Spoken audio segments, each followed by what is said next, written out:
I moved my squash, so this is a little more Christmassy, but it's still not very Christmassy. Hello, welcome back to my channel. If you're new here, my name is Mary, and today's video is going to be my TBR for the month of December. So every month I play a game called Sorry to pick my TBR. If you've been here before, you already know this, but essentially I play the game, it gives me the prompts, I pick books that match those prompts, and those are the books that I read. This month I am also participating in the Reindeer Readathon. I will have Eric from Break Even Books announcement video for that readathon down below. It's a competition readathon and you're divided into teams. So I'm Team Snowflake. If you're also Team Snowflake, congratulations, you picked the winning team, or you got picked for the winning team. I'm just kidding. I don't know who's gonna win, but I am very confident in our ability to do this. We can do this. So this is my first year participating in the Reindeer Readathon also. As we play the rounds of Sorry, I will tell you which book I picked to match the prompt for my Sorry board, and then I will tell you which prompt, if any, it fulfills of the Reindeer Readathon. Like I said, I don't know all of the specific details of the Reindeer Readathon. I know all the prompts are named after one of the reindeer. Yeah, I'll let you know what prompt of the Reindeer Readathon it fulfills, but I only know like vaguely what the prompts are. It doesn't matter. Without further ado, we're just going to get into the books that I'm going to be reading in the month of December. So if you'd like to see that, just keep watching. We're starting on yellow this round. All right, and the first card is Move Forward 7. Which is sister picks a book, so I'll ask one of my sisters. The first space that I landed on was to read a book that my sister picked, and for that I'm going to be reading In Order to Live by Yeonmi Park. I'm not sure if that's how you pronounce her name, but this is a nonfiction, this is a memoir about Yeonmi Park, and she and her mother, I believe, fled North Korea when she was 13. And it's how they like get smuggled through China to get out into the free world. I don't know very much about it, except for that it's one of my sister's favorite books of all time. So I'm really, really excited to be reading that book. And that also is going to fulfill the Reindeer Readathon prompt of reading a book in your favorite genre. One of my all-time favorite genres is memoir. So I'm very excited to have that on my docket for December. Move Forward 11. A nonfiction. The second space that I landed on was to read a nonfiction, and for this I'm going to be reading Future Face by Alex Wagner. This is, I believe, also like a family memoir as well. I don't really know very much about this book, but I'm very excited to be reading this. And for the Reindeer Readathon, this is going to fulfill the prompt of reading a book with a single word title. So Future Face is one word. Move Backwards 4, which is historical fiction. The third prompt that I landed on is to read a historical fiction, and for this I'm going to be reading the Poisonwood Bible by Barbara Kingsolver. I read a book by Barbara Kingsolver a long time ago, and I can't remember what exactly it was called. I think I was in junior high or high school, but I remember really liking it. And then once I read that book, the Poisonwood Bible was on my radar, and I never ended up reading it, but it follows, I think it's a group of white missionaries in some country in Africa. And it just basically follows how missionaries like destroyed that culture and really harmed those people. From what I understand, I think Barbara Kingsolver is white, so it's not an Own Voices story of that, I guess. But I think it should have similar vibes to like Things Fall Apart, except for I believe it's told from the perspective of the white missionaries rather than the tribes people before missionaries came to them. So I am very excited to read this book. I'm putting it on my Reindeer Readathon as a book that is intimidating, and then I'm also going to use the Christmas star bonus for 500 plus pages because this book is like 550 pages. And I have a tendency to get kind of bogged down by longer books and to be put in a bit of a slump. So that's why it's going on like an intimidating read, because I'm really excited to read it, and I'm really looking forward to reading it. But also I'm worried that it's going to slump me out. So I'm excited to get to tackle that one during my Christmas break. Move Forward 8, a retelling. The fourth prompt that I landed on was to read a retelling, and for this I'm going to be reading Gingerbread by Helen Oyeyemi.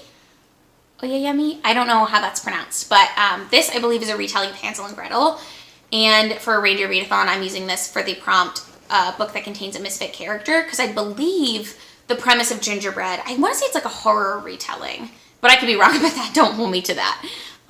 But I think it follows a like mother and daughter or mother and son. It's the Lee family, and they live in their apartment, and they're always baking gingerbread, and they have this facade of a normal family, but something is not quite right with them. That's like the synopsis that I read, and just based on my belief that this might be like a thriller horror book, I don't know where I'm getting that from, but I don't really want to know more about it, but that's what I know about that one, and I'm pretty excited to read it. Also, I think the cover art is beautiful. So hopefully the cover art will be right here, and you'll know what I'm talking about. Sorry, go back to the start. This is the first time that's ever happened, so interesting. Okay. Another sorry, but I'm already in the start, so it doesn't matter this time. Move forward 12.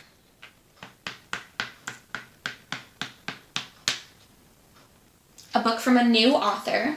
The 5th prompt was to read an author that is new to me. So I believe the prompt just says new author. So I took that as either a debut author or an author that I've never read anything from before, which I guess would also be a debut author. But for this, I'm going to be reading Orange World and Other Stories by Karen Russell. I've never read anything from Karen Russell. This is a collection of her short stories. If you've been around here for a while, you know that I love a good collection of short stories, and I don't know anything about what type of short story they are. All I know is that there's a fox on the cover. So I'm using this for the prompt, a book with a fox on the cover or in the title, for the Reindeer Readathon. So I was worried I wasn't going to be able to find anything that fit this. I have one other thing in mind that does fit this, that I might use for my extra book, but I'll talk about that at the end. But I was just really excited. I think he's like in a crib or looking in a crib, so I don't know really what that means, but fox on cover. Move forward 5. A mystery. The 6th prompt that I landed on was to read a mystery, and for this I'm going to be reading Give Me Your Hand by Megan Abbott. This doesn't fulfill any prompts for the Reindeer Readathon, but this book is a mystery thriller that follows a woman who is a scientist, and she's trying to achieve some sort of publication goal, or she's vying for a job, and the other woman who is being pitted up against her for this job, they have a history together, and they like know each other from high school, and there's some like secret that they're covering up from when they were students like 10 years prior, or maybe even longer than that.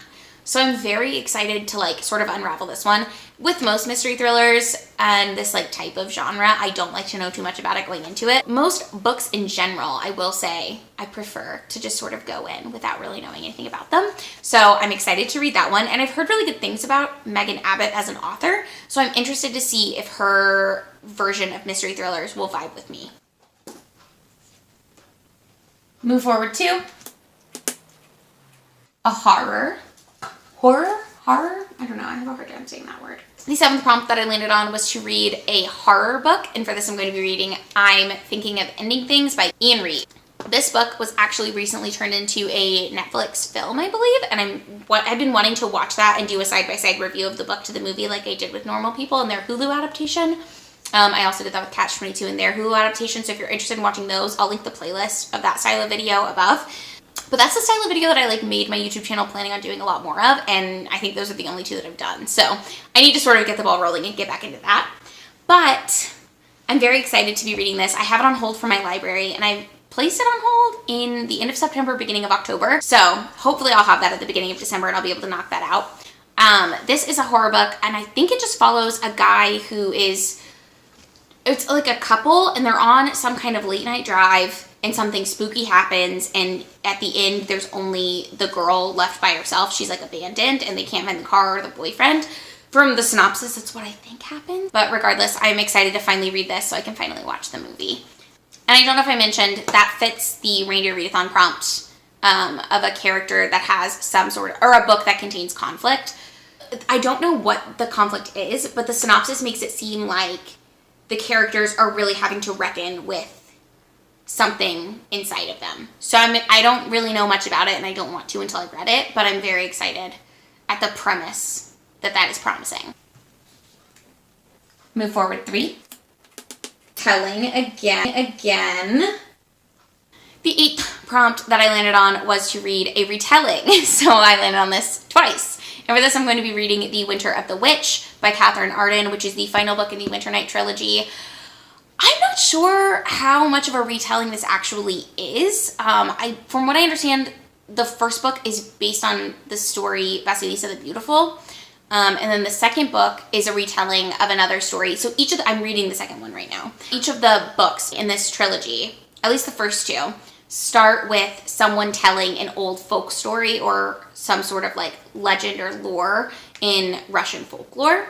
And the story pretty much, not like exactly, but it has a lot to do with that story at the beginning. It's interwoven really beautifully. And I think that the third one will probably be the same thing, so I'm counting that as a retelling. And then for the Reindeer Readathon, this is going to fulfill the prompt of reading a sequel or companion novel because it's the third book in a trilogy. And I'm very excited to be finishing up that trilogy. But basically, the first book is about this girl, Vasya, and she is sighted, which basically means that she can see the old gods before the Christian gods, like the pagan gods, which is like the domovoys who live in the oven, and then there's bathhouse gods, and there's stable gods, and they're these little pagan creatures who only sighted people can see. And in the first book, Vasya gets a stepmother who is also sighted, but she's also a devout Christian, so she believes that she's seeing demons, and it's just about Christianity coming to Vasya's village and the way in which that causes a transition away from sacrificing to the old gods and worshiping the old gods and switching to worshiping Jesus and like the new gods or whatever. And Vasya, being sighted, can see these old gods and knows that they're real, and bad things start to happen when the town people ignore them, basically. It's really good. It's very atmospheric, very wintry, and it's just like, it's very good storytelling, and the character work is very well developed. I'm reading the second book right now, and I am enjoying it a lot more than I enjoyed the first book. So I'm very excited to be reading that one and to finish off that series. Sorry, move back to start. Okay, this is getting really frustrating, actually. Move backwards 4. Since I already have 8 books on my list, I'm going to go ahead and go 1, 2, 3, 4 and put myself in the safe zone. So that's to read a contemporary. Move forward 5. And we're done. And then the 9th and final prompt that I landed on was to read a contemporary. And for this, finally a book that I have to show you. I'm going to be reading The Brief, Wondrous Life of Oscar Wilde by Junot Diaz. This follows Oscar Wilde, who lives in New Jersey. He's of Dominican descent, and he has big dreams to become a fantasy writer and just like big aspirations for himself, but there's a curse on his family that dooms every man in his family to federal prison. So I think it's going to be a discussion on the school to prison pipeline for minority populations in the United States, and I'm really, really interested in this take. For the Reindeer Readathon, this is going to fulfill the prompt of the book with like designs inside of it, because there's sections and each of them has like a picture. I'm trying to find other ones. Yeah, like pictures like that. So I'm counting it for that. And I'm very excited to read this one. And now, if you've been keeping tallies, there are a few prompts on the Reindeer Readathon that I have not covered with books for my own TBR, or my TBR game, so I'm just going to briefly run through those with you. The first is to read a book with a map in it, and for this I'm going to be reading The Winter's Kiss, I think is what the last book in that trilogy is called. It's the third book in the Winter's trilogy by Marie Rakowski. I have the second book here to show you, but these all start with a map. So I'll be getting the third one from the library, but you see, it's a map of the world. Pretty excited to be able to finish that trilogy as well this year. That is a YA fantasy romance trilogy that follows Kestrel, who is the daughter of a Valorian general, and Aaron, who is basically a slave boy from Haran. Valoria has taken over a lot of their world and created the Valorian Empire. The native people of every place that they take over are enslaved by the Valorians or killed. And so Haran is where Kestrel lives. Aaron is a slave in Kestrel's court, and he is part of a slave uprising. And so that's the first book. It sort of covers Kestrel and Aaron sort of have this relationship where they both like each other, but they're not sure if they can trust each other, and that sort of continues throughout the series. If you missed it, I put this in my mid-month wrap-up, so if you want to see my thoughts on it, I'll have that linked in the card down below so you can watch that. But yes, I'm very excited to finally get to finish that trilogy as well. Those are all the prompts filled, but you can get extra points, I believe, one time for reading a second book in any of the prompts. So I have two options for that. The first is another of my favorite genres, which one of my favorite tropes is fake dating. And for my birthday, my boyfriend got me To All the Boys I've Loved Before, which I know consists of fake dating. So I might read this if time allows, I suppose. And then the final thing that I have just as an extra in one of the categories is the book that I was originally going to do for a book with a fox on the title or in the cover. The only book that I can think of that's like on my radar is The Foxhole Court, which is like a 2013 male-male romance sports thing where there's like a fake sport that I think is kind of similar to lacrosse, but it's like this guy is the son of like a serial killer, and then there's another boy on his team who like knows about his dad or something, and then they have like a romance. I don't really know that much about it. I know some people will really, really love it, and other people like absolutely despise it. So I'm interested to see on which side I'll fall. I have a feeling I'm gonna dislike it, which I don't say that to be divisive. I just think I don't know how interested I am in sports romances, but I want to give it a try because I have heard some really rave reviews of it. So, yeah, and that's by Nora Sokovic, and I believe the first book is available for free on Kindle. Maybe I'll read that if I'm in the mood for it. If I don't know if I can get double points twice, so if I can't, then I'll probably end up just reading this. But if I can, maybe I'll read that as well. Maybe I'll read that as well just regardless. We'll see. But those are the books. I believe there's 12, yes. Those are the 12 books that I'm planning on reading in the month of December. Let me know down below what your reading plans for December are, and let me know if you're planning on participating in the Reindeer Readathon so that I can follow along with your journey as well and cheer you on if you're on my team. If you're not on my team, I'll have to trash talk you, but you know how it is. But yeah, guys, that's going to be it for today's video. I hope you're all staying safe and gearing up for a successful holiday season, and I will see you in my next video. Bye!